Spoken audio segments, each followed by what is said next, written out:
Alright guys, welcome to our channel. देखिए, आज हम लोग एक ऐसे प्रॉब्लम को डिस्कस करेंगे जो काफ़ी सारे ट्रेडर्स के पास है। वो है टाइम फ्रेम्स। टाइम फ्रेम में सबसे ज़्यादा कन्फ्यूज़न एक ट्रेडर को अभी ये होती है कि वो कौन सा टाइम फ्रेम यूज़ करे। क्या उसे 4 आवर्स के टाइम फ्रेम यूज़ करने चाहिए? क्या 1 आवर के टाइम फ्रेम यूज़ करने चाहिए? या फिर 15 मिनट्स के करने चाहिए या 5 मिनट्स के करने चाहिए? किसी भी तरीके से कोई अभी ट्रेड कर रहे हो तो उनके माइंड में ये क्वेश्चन आता है, कौन सा ज़्यादा एक्यूरेट डिसीजन देता है, 4 आवर, 1 आवर, 15 मिनट और 5 मिनट। आप थोड़े एक्सपीरियंस अगर ट्रेडर हैं तो आपने देखा होगा कि जो हायर टाइम फ्रेम है वो उसका जो फ्लो है मार्केट का, वो डायरेक्शन को डिसाइड करता है। ठीक है। और डायरेक्शन पकड़ने के लिए आप क्या करते हैं, हायर हाइज हायर लोज, या तो अप ट्रेंड है या फिर डाउन ट्रेंड है, उस चीज़ को आप एक लेमैन टर्म में भी समझे तो आप यही चीज़ करते हैं ट्रेंड को या डायरेक्शन को फाइंड आउट करने के लिए। और ये बात कुछ हद तक सही भी है कि जो हायर टाइम फ्रेम का फ्लो होता है वो एक डायरेक्शन उसमें होता है, और उस बायसनेस के बेसिस पर आप शॉर्टर टाइम फ्रेम पर 1 आवर या 15 मिनट्स 5 मिनट्स पर आप उसके मोमेंटम को फेड करके ट्रेड लेते हो। ये चीज़ सही है, लेकिन ये चीज़ जितनी सही है वो उसका जो परसेंटेज है वो है 30%। क्योंकि इससे कोई फ़र्क ही नहीं पड़ता कि आप कौन से टाइम फ्रेम को यूज़ करते हैं।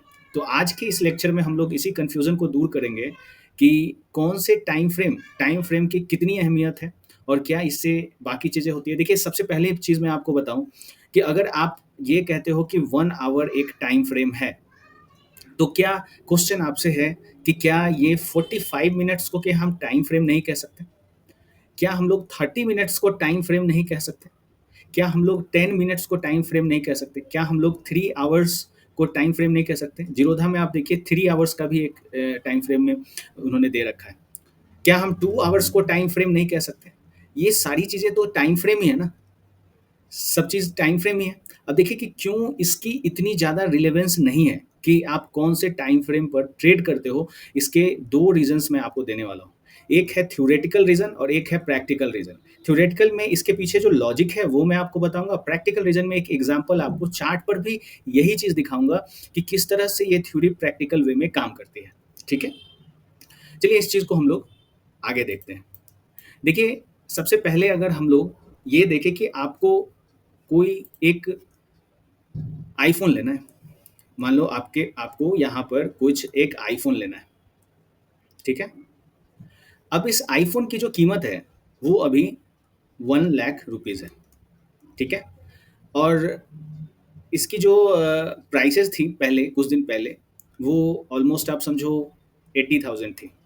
अब आप सोच रहे हो कि अगर ये 90,000 पे जिस दिन प्राइस आ जाए, मैं इसे लेने वाला हूँ। तो आपने क्या किया कि आपने जो इसकी वैल्यू लगाई है वो 90,000। तो जब भी जैसे अगर आप इसे चार्ट पर ड्रॉ करो, तो यहाँ से ये ट्रेंड चालू हुआ, ठीक है? ये है 90,000 और ये है 1 लाख। तो अभी मार्केट इस लेवल पर है। इसे आप एक्सिस में ड्रॉ करो यहाँ पर, ठीक है? तो ये आपका टाइम फ्रेम है। अब आप क्या कर रहे हो, इस 90,000 रुपीज़ पर वेट कर रहे हो कि मार्केट जब भी आए तो मैं बाई करूँगा।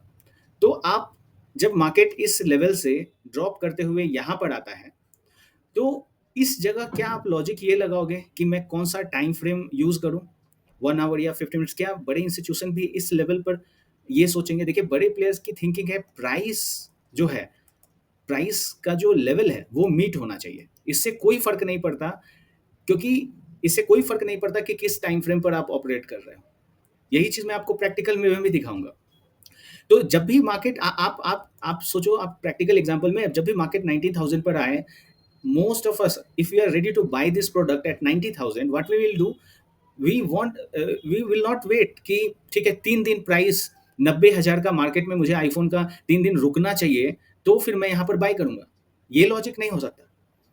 यहाँ पर एक्चुअली में क्या होता है कि जो भी टाइम फ्रेम पर आप काम कर रहे हो, आप 1 आवर पे काम कर रहे हो, 30 मिनट्स पर आप काम कर रहे हो, ठीक है? 50 मिनट्स पे काम कर रहे हो, 5 मिनट्स पे काम कर रहे हो। जितने सारे टाइम फ्रेम है, once the price level is met, market will shoot up. ठीक है? ये है रियलिटी। क्योंकि आप प्रैक्टिकल एग्जांपल में भी उस लेवल पर जब वो आए, आप ये नहीं कह सकते कि 90,000 10 दिन रुकेगा मार्केट, तो मैं समझूंगा कि ठीक है अब इसने होल्ड किया, अब मैं इसमें बाय करूंगा। टाइम फ्रेम से कोई फर्क नहीं पड़ता है। हाँ, टाइम फ्रेम आप ये चीज़ मैं आपको चार्ट पर भी दिखा सकता हूँ। टाइम फ्रेम आप यूज़ कर सकते हो आप अपने सेटअप के हिसाब से, कि अगर आपका जो जिस भी सेटअप से बाइंग या सेलिंग आप कर रहे हो, उस बाइंग या सेलिंग में क्या आपका जो वो सेटअप है, वो उस पे अच्छे से काम कर रहा है? क्या वो जो सेटअप है, उस सेटअप में वो टाइम फ्रेम आपका एक मार्केबल जॉब कर रहा है? क्या उसमें उस टाइम फ्रेम पर आपके जो सेटअप के सारे लॉजिक्स वो फुलफ़िल हो रहे हैं? तो वो चीज़ें आपको देखनी है। तो जो टाइम फ्रेम किसी भी टाइम फ्रेम पर आप काम करो ये डिपेंड करता है कि आपका सेटअप क्या चीज़ें आप यूज़ कर रहे हो उस सेटअप में। वो चीज़ें डिपेंड करती हैं कि कौन-सा टाइम फ्रेम आप चूज़ करोगे। प्राइस के बढ़ने के लिए वो चीज़ ज़रूरी नहीं है कि यहाँ पर किस तरीके से मार्केट ये चीज़ मैं आपको अभी चार्ट पर दिखाता हूँ देखिए। हम लोग इस चार्ट पर आ जाएँगे। ये मारुति का चार्ट है, ठीक है? अब आप देखिए कि इसमें क्या-क्या चीज़ें हैं। ये डेली टाइम फ्रेम मैं यूज़ कर रहा हूँ, ठीक है? डेली टाइम फ्रेम कौन यूज़ करेंगे? जिन लोगों को स्विंग करनी है, पोजिशनल करनी है, वो यूज़ करेंगे। अब आप देखिए यहाँ पर मैंने कुछ मार्किंग्स की। ये है अपर रेंज, ये है लोअर रेंज, ठीक है? इस लेवल पर इसकी जो स्टार्टिंग पॉइंट है वहाँ पर मैंने लिया और मार्केट कंप्लीट रेंज में है। यहाँ तक अभी मार्केट है, ठीक है? यहाँ पर मार्केट है। अब अगर आप इस चीज़ को समझते हो कि आप अगर रेंज में हो, आपके कंसेप्ट्स, आपके पैरामीटर, जो प्राइस एक्शन आपने पढ़ी है, जो इंस्टीट्यूशनल मॉडल आप यूज़ करते हो, उसके थ्रू आपको ये पता है कि इस लेवल पर जब भी मार्केट आएगा, इस एरिया के आसपास, चाहे वो ये वाला लेवल हो, ये वाला लेवल हो या फिर ये वाला लेवल हो, यहाँ पर से मुझे बाय करना है, ठीक है? आप इसे मारुति भूल के आप इसे 1 लाख और यहाँ पर 90,000 के प्राइस जिस पे मार्केट वेट कर रहा है, जो एक फेयर वैल्यू पता है एक इंस्टीट्यूशन को कि किस लेवल से मूवमेंट को अपवर्ड करना है, ये चीज़ें उनको पता है। तो अब देखिए कि मार्केट यहाँ पर किस तरीके से रिएक्ट करता है। आप 1 डे के ट्रेडर हो, तो भी आप क्या करोगे, जब भी इस फॉल की बात करें हम लोग, देखिए ये फॉल कब का है? 4th of June, election result के दिन, ठीक है? अगर मार्केट को पता है कि इस लेवल से बाय करनी है, तो देखिए एक डेली ट्रेडर यहाँ पर क्या करेगा? उसे यहाँ पर एक हैमर दिखेगा और इस हैमर को अगर आप देखोगे, इस हैमर को देखने के बाद एक डेली ट्रेडर यहाँ से बाय करने की सोचेगा, मार्केट ऊपर। अब आते हैं कि इससे जो स्मॉलर टाइम फ्रेम पर वाले लोग वो क्या सोचेंगे? अब आप देखिए कि जो 1 आवर पर ट्रेड करता है, ठीक है? जो 1 आवर पर ट्रेड करता है, उसको यहाँ पर क्या दिख रहा है? क्या उसे भी ये हैमर दिख रहा है? उसे भी क्या हैमर दिख रहा है आपको ये? हैमर कॉन्टेक्स्ट के साथ है, ऐसे सपोर्ट एरिया के पास है जहाँ से बाइंग आ सकती है, वहाँ पर एक हैमर। तो एक 1 आवरली ट्रेडर जो है, वो क्या करेगा इसके बाद? बाय करेगा, ठीक है? अब आ जाते हैं कि कोई 15 मिनट्स पर काम करता है, इस लेवल पर आ जाते हैं। अब आप देखिए कि 15 मिनट्स के आप ट्रेडर हो, एक पर्टिकुलर सपोर्ट लेवल को मार्केट ने ब्रेक किया और उसके बाद वापस 1 शॉट में ऊपर आ गया। अब आप सोचो कि यहाँ पर जब मार्केट आ चुका है, तो आप यहाँ पर क्या सोच रहे हो? एक इनगल्फिंग पैटर्न, अभी तक जितनी भी सेलिंग हुई ऊपर के लेवल से, वहाँ पर बहुत ही स्ट्रांगली इस बायर ने चैलेंज कर दिया इस सेलर को। ये चीज़ें आपको दिख रही है। कैंडल के हेल्थ से, कैंडल के साइज़ से ही आपको ये विज़िबल है। तो आप देखिए कि एक डेली ट्रेडर, एक आवरली ट्रेडर, एक 15 मिनट्स का ट्रेडर भी यहाँ पर बाइंग साइड में है और इवन अगर आप 5 मिनट्स पे भी जाएँगे, तो भी जो बायर्स का एग्रेशन है, जब आप इस पूरे प्राइस एक्शन को पढ़ेंगे, तो किसी भी टाइम फ्रेम पर ये जो स्मॉलर टाइम फ्रेम की ये जो चीज़ें हैं ना, वो एग्ज़िस्ट ही नहीं करती हैं। विक्स इसे हम लोग प्रोब्स कहते हैं। प्रोप्राइटरी प्राइस एक्शन जब आप सीखते हैं, तो इन चीज़ों को आप मास्टर करते हैं कि किस तरह से प्रोब्स का सपोर्ट लेके ये कन्फर्म हो जाता है कि मार्केट नीचे सस्टेन नहीं करेगा। ये जो मूवमेंट ही होती है ना, वो ट्रैप करने वाली चीज़ें होती हैं। ठीक है? तो 5 मिनट्स पे भी देखिए कि कैसा स्ट्रांगली जिस लेवल से सेलिंग आई, वहीं तक मार्केट वन शॉट में पहुँच जा रहा है, नीचे रुक नहीं रहा है। तो ये चीज़ें हमें बताती हैं कि यहाँ पर से मूवमेंट आने वाली है। तो देखिए एक 5 मिनट्स का ट्रेडर हो या फिर वो 15 मिनट्स का ट्रेडर हो या फिर 1 आवर का ट्रेडर हो या फिर 1 डे का ट्रेडर हो, सारे टाइम फ्रेम्स वो वही सजेस्ट करते हैं। तो इसलिए एक बार फिर से मैं आपको यही चीज़ें मैं रिकैप कर देता हूँ कि टाइम फ्रेम की इम्पोर्टेंस जो है, वो इर्रेलेवेंट है, टाइम फ्रेम।